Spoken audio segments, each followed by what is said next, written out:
आदरणीय श्रोतागण एवं मेरे प्रिय साथियों, शुभ प्रभात। आज मैं प्रेरणा सरदार भगत सिंह के जन्मदिन के उपलक्ष्य में अपने कुछ विचार उनके बारे में प्रस्तुत करना चाहती हूँ। सरदार भगत सिंह का नाम अमर शहीदों में सबसे प्रमुख रूप से लिया जाता है।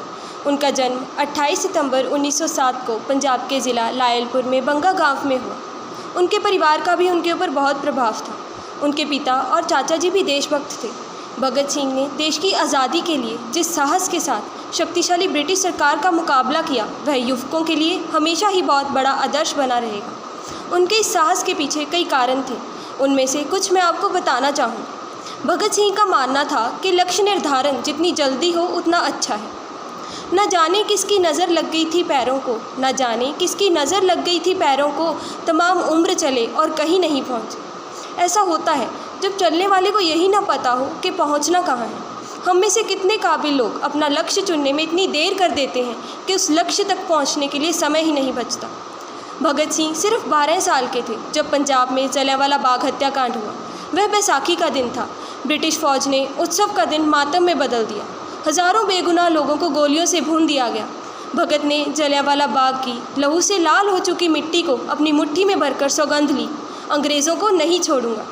12 साल की अबोध आयु में जब शायद उनकी उम्र के बच्चे गिल्ली डंडा खेल रहे होंगे, भगत ने तय किया कि वह अंग्रेज़ों के खून से होली खेलेंगे, और जो तय किया वह करके भी दिखाया।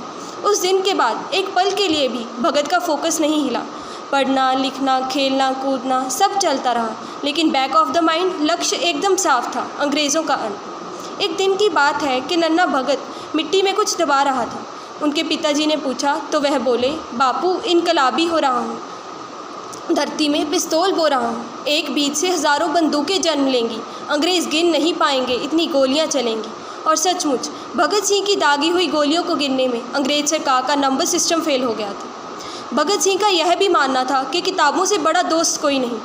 हम सब जिस भगत को जानते हैं, जिसके पोस्टर लगाते हैं, जिसे अपना हीरो मानते हैं, वह भगत सिंह किताबों से घड़ी हुई एक प्रतिमा थी। भगत सिंह के रोम रोम में हज़ारों किताबों का ज्ञान भरा हुआ था, और इसीलिए ज़िंदगी के हर सवाल का माकूल जवाब था उनके पास।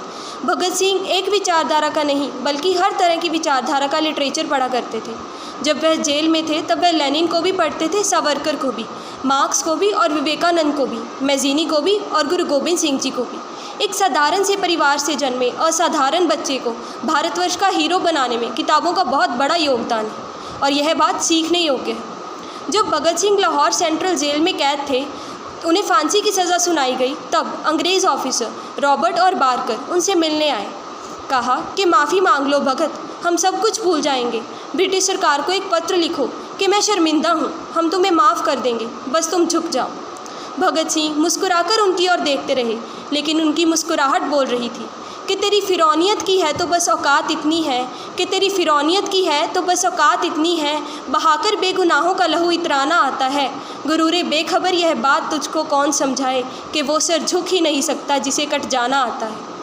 लेकिन भगत सिंह ने ऑफिसर्स की बात मानी, अंग्रेज़ों को पत्र लिखा जो उनके साहस, उनकी देशभक्ति का सशक्त प्रमाण है। उन्होंने लिखा कि मैं अंग्रेज़ सरकार को अपील करता हूँ कि मुझे फांसी ना दी जाए, क्योंकि फांसी अपराधियों को दी जाती है, क्रांतिकारियों को नहीं, और मैं भारत माँ का सिपाही हूँ।